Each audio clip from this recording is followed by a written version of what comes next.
दोस्तों नमस्कार, मैं Sunil Goswami advocate, Punjab and Haryana high court Chandigarh से। आज फिर से एक सवाल और उसका जवाब तलाशने की कोशिश करते हैं। अभी रिसेंटली जो है 6 नवंबर 2024 को एक सुप्रीम कोर्ट का जजमेंट आया है, फुल बेंच का जजमेंट जिसको हम कहते हैं, 5 जजों की बेंच का ये डिसीजन है। जस्टिस डी वाई चंद्रचूड़ जी और उनके साथ में जो 4 जज और हैं, इसको कॉन्स्टिट्यूशनल बेंच भी बोलते हैं। ये लाइट मोटर व्हीकल जो है एलएमवी लाइसेंस के ऊपर एक जजमेंट ये आया है और बड़ा महत्वपूर्ण जजमेंट है। इसके बारे में बहुत से लोगों को कुछ कन्फ्यूजन होंगे, आज उनको थोड़ा क्लियर करने की कोशिश करते हैं। मैं शुरू में ही कहता हूँ, ये जजमेंट को पढ़ने के बाद ये मेरा खुद का पर्सनल ओपिनियन है। आपको कोई भी इस पे एक्शन करना हो तो अपने नज़दीकी किसी वकील की राय जरूर ले लें। चलिए बातचीत करते हैं। ये जो जजमेंट आया है ये सिविल अपील नंबर 841 ऑफ 2018 का ये केस है और इसमें बहुत सारे केसेस को डिसाइड किया गया है। टाइटल है message Bajaj Allianz versus Rambha Devi and others. तो लाइट मोटर एलएमवी लाइसेंस बहुत से लोगों के पास होता है, लेकिन उनका जो है ना, जब वो रोड पे किसी गुड्स व्हीकल को चलाते हैं, ट्रांसपोर्ट व्हीकल को चलाते हैं, तो उनका चालान हो जाता है या उनके ऊपर पेनल्टी लगती है। और बहुत से केसेस में कई बार एक्सीडेंट हो जाता है तो इंश्योरेंस कंपनी जो है बोलती है कि आपके पास एलटीवी ट्रांसपोर्ट व्हीकल नाम का लाइसेंस होना चाहिए, गुड्स व्हीकल का लाइसेंस नहीं है। अब तो लाइट एलएमवी व्हीकल का लाइसेंस आपके पास। तो ये एलएमवी व्हीकल के ऊपर सुप्रीम कोर्ट ने बहुत गहराई से इस बात को समझा और देखा, पूरे इस कंसेप्ट को अध्ययन किया। उसके बाद कुछ चीज़ें निकल के आई और जो डिसीजन सुप्रीम कोर्ट ने दिया, तो सुप्रीम कोर्ट का ये कहना है कि जब एक व्यक्ति एलएमवी, पहले तो हमें ये समझना होगा कि एलएमवी लाइसेंस होता क्या है, एलएमवी व्हीकल होता क्या है।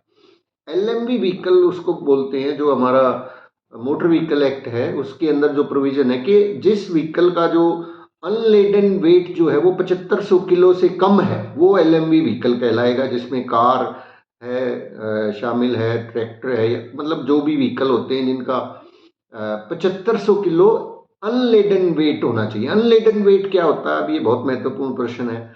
अनलेडन मतलब उस व्हीकल का कुल वजन जिसमें उसके साथ जुड़ने वाली जो उसकी एसेसरीज होती हैं, वो सारी एसेसरीज को मिला के जो उसकी रिक्वायर्ड एसेसरीज हैं, भाई चेसी है या कुछ और जो इक्विपमेंट अगर उस व्हीकल के साथ में अटैच होता है, तो वो सारी चीज़ें मिला के एक व्हीकल का वजन 7500 किलो होना चाहिए, एक्सक्लूडिंग दी ड्राइवर। भाई ड्राइवर का वेट उसमें शामिल नहीं किया जाएगा। तो ये अनलेडन वेट, बॉडी, चेसी और उसके जरूरी इक्विपमेंट, उन सबको मिला के 7500 किलो का वेट। तो सुप्रीम कोर्ट का जो ये डिसीजन आया, इसको कई लोग कंफ्यूज होंगे इस बात पे कि भाई ये 7500 किलो का वेट का बोल दिया, तो अब तो मैं 7500 किलो वेट का जो है वो दूसरा व्हीकल भी चला सकता हूँ जिसमें और 7500 किलो से ऊपर का वजन डल सकता है। भाई मैं तो अब 15,000 किलो वजन वाला चलाने वाला हो गया। नहीं, ऐसा नहीं है। सुप्रीम कोर्ट ने क्लियरली यहाँ पे जो कंक्लूजन वहां पे दिया है कि जो अब ट्रांसपोर्ट व्हीकल चला सकेंगे जिनका ग्रोस व्हीकल वेट 7500 किलो तक होगा। मैं आपको पढ़ के सुना देता हूं। A driver holding a licence of light motor vehicle LMV class under section 10D(2)(d) for the vehicles with a gross vehicle weight under 7500 7500 kg is permitted to operate transport vehicle without needing additional authorization under section 10(2)(e) of the motor vehicle, specifically for the transport vehicle class. For licensing purpose, LMVs and transport vehicle are not entirely different class. तो यहाँ पे court का ये कहना है कि 7500 kg तक का ग्रॉस व्हीकल वेट वाला ट्रांसपोर्ट व्हीकल आप चला सकते हो। अब ग्रॉस व्हीकल वेट क्या होता है, इसको समझने की जरूरत है। ग्रॉस व्हीकल वेट वो होता है कि total weight of A vehicle, ये मोटर व्हीकल एक्ट के अंदर डेफिनेशन है कि ग्रॉस व्हीकल वेट क्या होता है, total weight of the vehicle and load certified and registered by the registering authority as permissible for that vehicle. तो मतलब क्या है कि आपके पास एलएमवी लाइसेंस है जिसमें 7500 किलो तक के वाहन आप चला सकते हो, लाइट मोटर व्हीकल, बट आपको गुड्स व्हीकल चलाना है, ट्रांसपोर्ट व्हीकल चलाना है, तो वहां पे ग्रोस व्हीकल वेट उसका भी 7500 किलो से नीचे होना चाहिए। यानी कि उसका टोटल चेसी, बॉडी और उसके अंदर डलने वाला वजन, इन सबको मिला के वो 7500 किलो से अगर कम है तो आप एलएमवी लाइसेंस को गुड्स व्हीकल के लिए, ट्रांसपोर्ट व्हीकल के लिए इस्तेमाल कर सकते हो। लेकिन जो मुझे समझ में आ रहा है कि इससे ज़्यादा का अगर आपका व्हीकल का वेट जा रहा है, कि आपका एग्जाम्पल के तौर पे 5000 किलो का आपका व्हीकल का वेट है, अनलेडन वेट है, और उसमें आपने 5000 केजी का जो है ना आगे पासिंग करवा रखी है, रजिस्टर्ड लोड सर्टिफाइड है, तो वो कितना हो गया, 10,000 केजी का हो गया। वो तो नहीं, 7500 केजी तक का आपका ग्रोस व्हीकल वेट, ये आपका गुड्स और आपका जो अनलेडन वेट है, व्हीकल का वेट, वो सब मिला के 7500 केजी से कम है, तो आप जो है एलएमवी व्हीकल के थ्रू जो है ना इस गुड्स व्हीकल को, ट्रांसपोर्ट व्हीकल को चलाने के लिए एलिजिबल होंगे। इसमें भी ऑनरेबल सुप्रीम कोर्ट ने एक दो कंडीशन रखी है कि ये जो रूलिंग है, ये जो जजमेंट है, ये ई रिक्शा, ई कार्ट्स या हैजार्डस गुड्स कुछ स्पेसिफाई जो है ना एक्ट्स के अंदर होते हैं कि इस तरह के व्हीकल के लिए अलग से परमिशन चाहिए। हैजार्डस कुछ खतरनाक चीज़ें ले जाने वाले व्हीकल होते हैं तो उनके लिए स्पेशल परमिशन चाहिए होती है।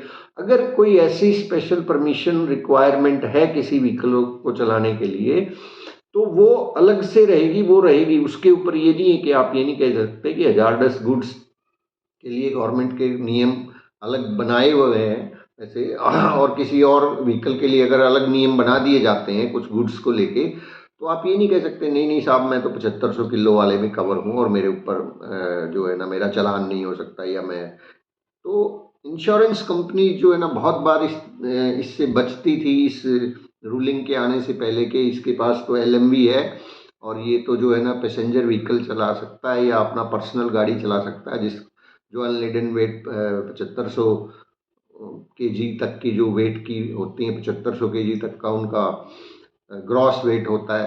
तो अब सुप्रीम कोर्ट ने ये देखा कि जब दोनों में कोई फर्क ही नहीं, 7500 किलो की एक कोई गाड़ी चला रहा है, 7500 केजी तक का ग्रॉस वेट पैसेंजर या पर्सनल व्हीकल, तो 7500 किलो का ग्रॉस वेट व्हीकल जिसमें गुड्स ट्रांसफर किए जा सकते हैं, और आजकल बहुत सारे लोगों की रोजी रोटी से जुड़ा हुआ ये मुद्दा है, तो लोगों को इधर उधर धक्के ना खाने पड़े। और बहुत सारी बार जो है एक्सीडेंट की सूरत में जो है इंश्योरेंस कंपनी क्लेम देने से इनकार कर देती है, और वो लाइबिलिटी जो है लाइसेंस होने के बावजूद, उस तरह का लाइसेंस के भी 7500 केजी की डेफिनेशन में जो आता है, और वो क्लेम जो है ओनर पे, ड्राइवर पे पड़ जाता था। मतलब गरीब आदमी, या कहिए कि आम आदमी ही तो हैं वो लोग जो इस तरह के व्हीकल्स को चलाते हैं, तो उनके घर मकान और जायदाद तक बिकने की नौबत आ जाती थी, क्योंकि एक्सीडेंट केसेस में अगर कोई व्यक्ति की डेथ हो जाती है किसी एक्सीडेंट में, तो क्लेम जो है कंपनसेशन मोटर व्हीकल एक्ट के अंदर कई बार बहुत ज़्यादा होता है, क्योंकि वहाँ पे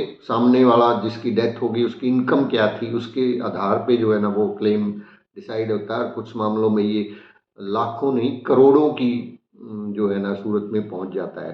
तो एक बहुत ही कमाल का डिसीजन जो है जाते जाते जस्टिस DY चंद्रचूड़ जी देके गए हैं, पूरे हिंदुस्तान के लोगों के लिए, बहुत आम आदमी के लिए बहुत फ़ायदा देने वाला है। बहुत सारे मुकदमे जिनमें पेंडेंसी थी, जिनके अंदर जो है ना बहुत से लोगों के ऊपर प्रेशर था कि उनके साथ कोई एक्सीडेंट हो गया, तो यहाँ वो रूलिंग ये काम आने वाली है। तो बहुत बहुत शुक्रिया, आप इस जजमेंट को आप भी ज़रूर पढ़ें, और इस तरह की लीगल नॉलेज मैं सर्च करता रहता हूँ कुछ ना कुछ, ताकि कुछ सीखने को मिले और कुछ आप लोगों से साझा किया जा सके। बातचीत अच्छी लगती है तो लाइक, सब्सक्राइब, थम्स अप और ज़रूर कर दिया करिए। बहुत बहुत धन्यवाद, शुक्रिया।